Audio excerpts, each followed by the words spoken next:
बिस्मिल्लाहिर्रहमानिर्रहीम। अस्सलाम वालेकुम दोस्तों, उर्दू में एक लफ्ज़ है गोरख धंधा। इसका मतलब है पेचीदा, ऐसी चीज़ जो समझ से बालातर हो या ऐसा कुफल जिसका खोलना मुश्किल हो। पाकिस्तान की सियासत के लिए मैं ये लफ्ज़ इस्तेमाल करता हूँ कि पाकिस्तान की सियासत भी गोरख धंधा है। ये समझ से बालातर है।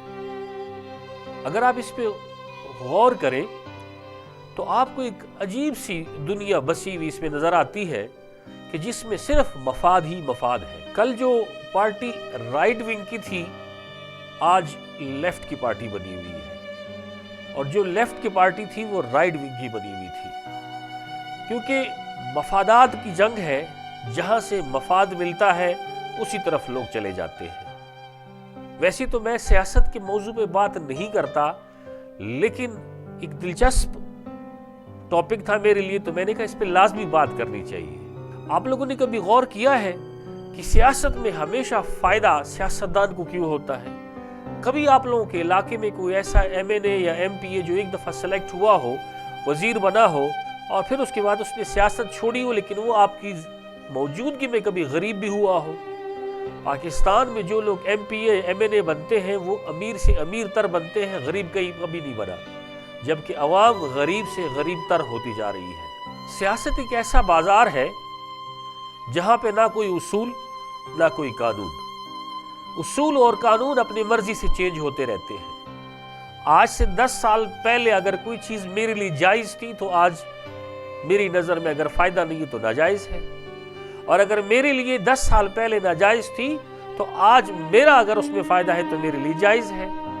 तो एक ऐसा बाजार कि जहां पे सिर्फ मफादात की जंग लड़ी जाती है, जहां पे जितनी सियासतदान है कुछ को छोड़ के वो जो भी बात करते हैं 10 साल के बाद उस बात से वो इन्हिराफ कर लेते हैं।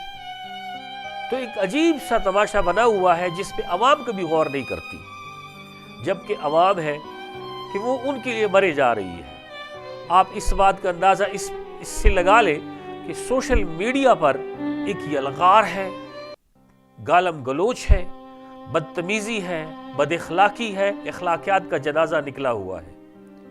हम सियासी वर्कर अपने आकाओं को खुश करने के लिए, अपने आकाओं को राजी करने के लिए सोशल मीडिया पर एक दूसरे को गालियां देते हैं, माँ बहन एक कर देते हैं। कभी आपने गौर किया है कि अगर आप किसी को एक गाली देते हैं तो बदले में आपको 10 पड़ती है?